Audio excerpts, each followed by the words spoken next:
ओम श्री सांब शिवाय नमः। ओम श्री गणेशाय नमः। इस प्रसंग में हम शिव पुराण श्रवण की विधि को संक्षेप में समझने का प्रयास करेंगे। सर्वप्रथम शिव पुराण के अनुष्ठान के लिए किसी ज्योतिषी से शुद्ध मुहूर्त, शुभ समय निर्धारित कराएं।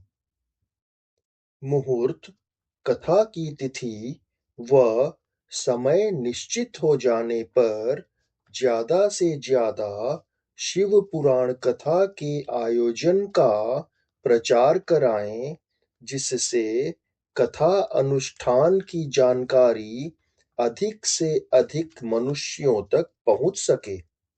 प्रचार में यह ज्ञान देना चाहिए कि कथा स्थल पर आनंद देने वाला समाज और अति उत्सव होगा, जिसमें शिव पुराण का पारायण होगा, और अनुग्रह करें कि यदि समय का अभाव हो तो कम से कम एक दिन के लिए भी कथा श्रवण करने आएं।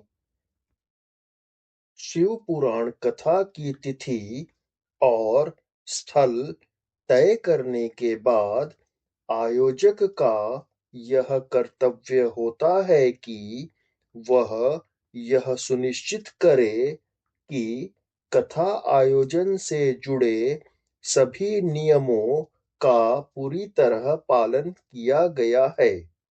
कथा स्थल को सुंदर सुव्यवस्थित बनाएं और सजाएं।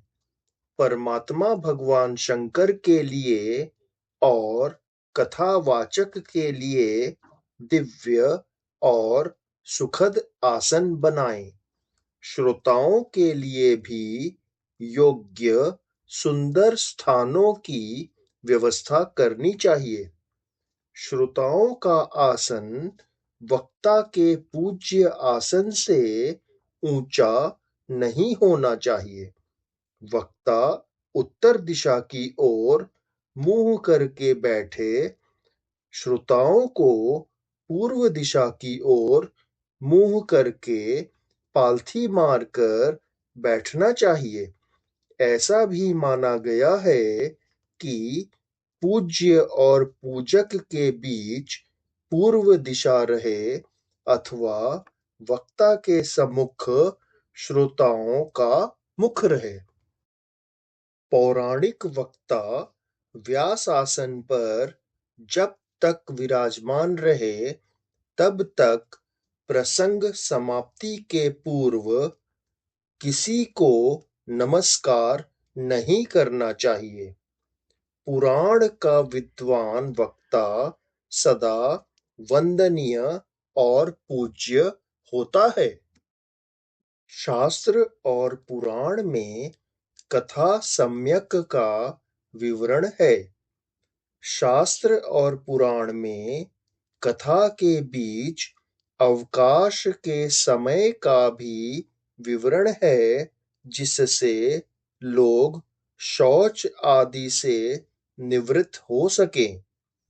शास्त्र और पुराण में व्रत और उपवास के नियम का भी विवरण दिया गया है। प्रयत्न करके कथा बीच में नहीं छोड़नी चाहिए। शिव पुराण की कथा में सबसे पहले विघ्नों का नाश करने हेतु श्री गणेश जी की पूजा करनी चाहिए। नवग्रह और सर्वतोभद्र देवताओं का पूजन करना चाहिए। भगवान शिव की और शिव पुराण ग्रंथ का भक्ति भाव से पूजन अर्चन करना चाहिए। विनम्र होकर भक्ति के साथ दोनों हाथ जोड़कर साक्षात शिव स्वरूपिणी शिव पुराण ग्रंथ की स्तुति करनी चाहिए जिसका सार इस प्रकार है। श्री शिव पुराण के रूप में आप प्रत्यक्ष सदाशिव हैं। हमने कथा सुनने के लिए आपको अंगीकार किया है। आप हम पर प्रसन्न हो। मेरा जो मनोवांछित हो उसे आप कृपा पूर्वक संपन्न करें। मेरा यह कथा श्रवण निर्विघ्न रूप से संपन्न हो। कर्म रूपी ग्रह से ग्रस्त शरीर वाले मुझ दीन का आप संसार सागर से उद्धार कीजिए।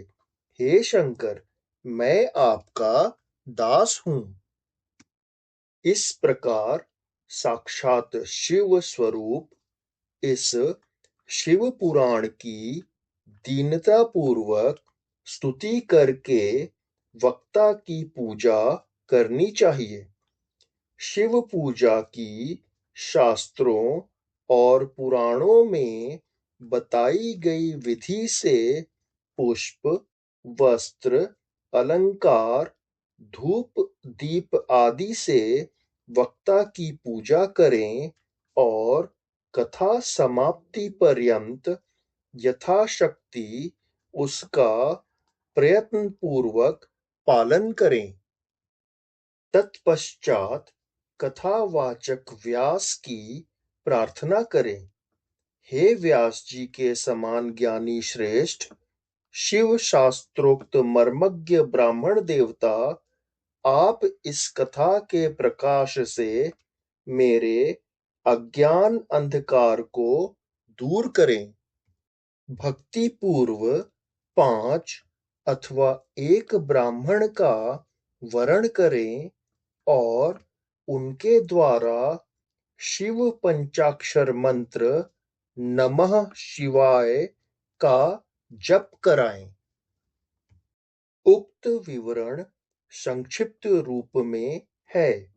अनुग्रह है कि विस्तृत वर्णन हेतु शास्त्र और पुराण में बताए गए विस्तृत विधि को समझना चाहिए। ओम नमः शिवाय। श्री शिवाय नमस्तुभ्यं। हर हर महादेव।